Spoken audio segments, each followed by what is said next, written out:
Ito naman ang gagawin natin, rechargeable light. Yan. Sir, may pinadala sa atin na Lotus drill. Yan, depak battery.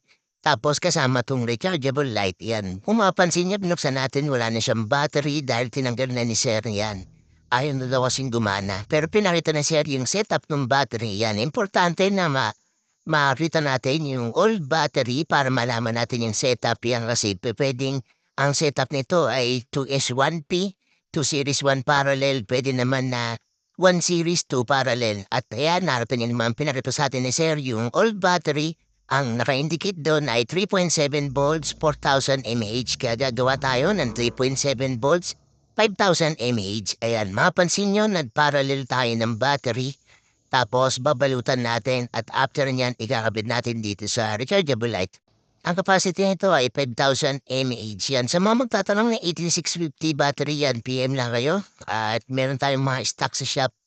Ayan, sa magtatanong ng location ng shop, Tangos, Baliwag, Bulacan. Kung ipipin mo, Osib Tangos, Baliwag, Bulacan. Pag nasa Osib ka natin, kalas tapat, may kita mo agad yung shop natin dyan, JM Repair Shop. Nasa shop ako ng Saturday and Sunday. Yan. Pag Monday to Friday, yan, wala tayo sa shop dahil medyo busy tayo. Meron tayong pinagkakabla ng mga ibang bagay. At ayan, kung mag-walk-in kayo, PM lang at nandyan tayo ng Saturday and Sunday.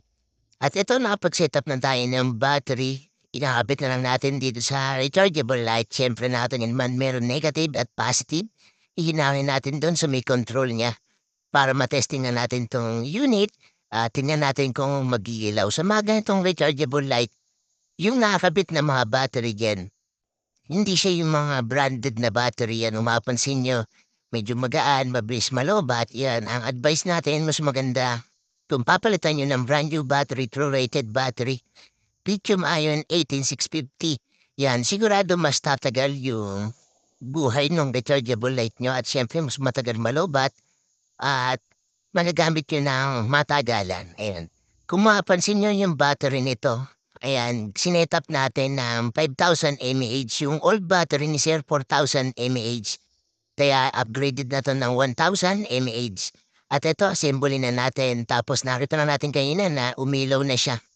Ang gagawin na lang natin dyan, assemble na lang at check natin kung mag-charge at syempre tingnan natin kung iilaw ulit siya. Yan. Sa mga magtatanong ng mga build battery ng Bluetooth speaker, repack battery ng impact drill, ng drill, yan ng e-bike battery yan. Mas maganda mag-PM na lang at lahat ng PM nyo, lahat ng comment nyo, yan, nababasa natin yan.